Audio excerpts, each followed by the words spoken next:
Bismillahirrahmanirrahim. Assalamualaikum warahmatullahi wabarakatuh.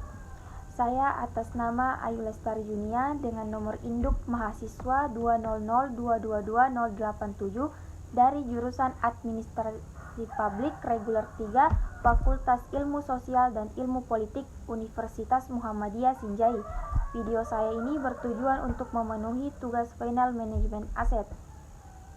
Aset rumah sakit yang bermasalah dapat mempengaruhi kualitas layanan dari rumah sakit, sehingga harus segera ditangani sebelum permasalahannya semakin meluas. Meskipun begitu, tidak semua manajemen rumah sakit mengetahui permasalahan yang dihadapi, terutama permasalahan pengelolaan aset rumah sakit yang belum menjadi prioritas dari manajemen. Sementara itu, pada pasal 16 ayat 1 disebutkan bahwa pengelolaan aset rumah sakit harus dilakukan dengan memenuhi beberapa kaidah, yaitu yang pertama, pengelolaan aset rumah sakit harus memenuhi standar pelayanan yang berlaku. Yang kedua, peralatan medis dan non-medis harus memenuhi persyaratan mutu. Yang ketiga, aspek keamanan peralatan yang digunakan harus terjamin dan layak pakai. Ketentuan pengelolaan aset rumah sakit yang harus dipatuhi. Yang pertama, peralatan yang wajib dikalibrasi secara berkala. Yang kedua, peralatan yang menggunakan sinar pengion yang sesuai peraturan. Yang ketiga, dilakukan oleh petugas berpengalaman. 4. Dokumentasi dan evaluasi berkala. Yang kelima, pengujian dan kalibrasi sesuai standar keamanan. Siklus aset sebelumnya. Mari mengingat kembali definisi aset. Aset atau aktiva adalah sumber ekonomi yang diharapkan memberikan manfaat usaha di kemudian hari. Lebih lanjut lagi, aset adalah semua hak yang dapat digunakan dalam operasi perusahaan. Ada beberapa jenis aset atau aktiva yang perlu kita ketahui. Di antaranya yaitu aset lancar atau aktiva. Lancar, aset tetap atau aktiva tetap, aset tak berwujud, dan aset lain. Siklus manajemen aset. Yang pertama, perencanaan kebutuhan aset.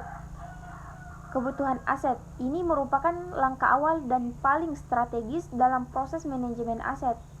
Perencanaan kebutuhan aset harus dapat memberikan informasi mengenai tingkat kebutuhan perusahaan atas aset tetap yang akan dikelola, baik pengelolaan jangka panjang maupun jangka pendek.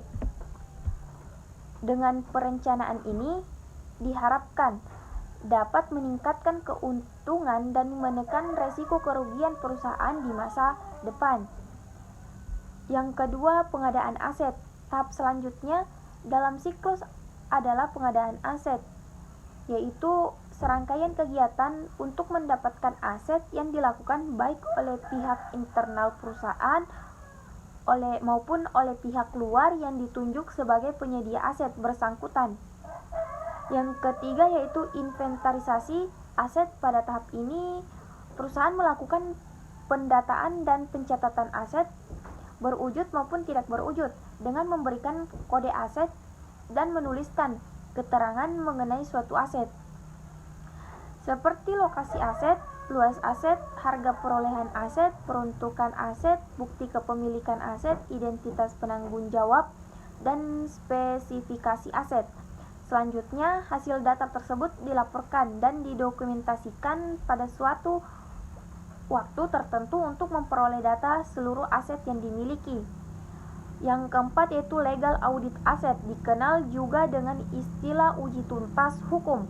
Ini merupakan tahap audit atau pemeriksaan mengenai status kepemilikan aset, sistem dan prosedur pengadaan sistem dan alur pengalihan, serta mencari jika ada masalah hukum terkait aset dan menemukan solusi yang tepat.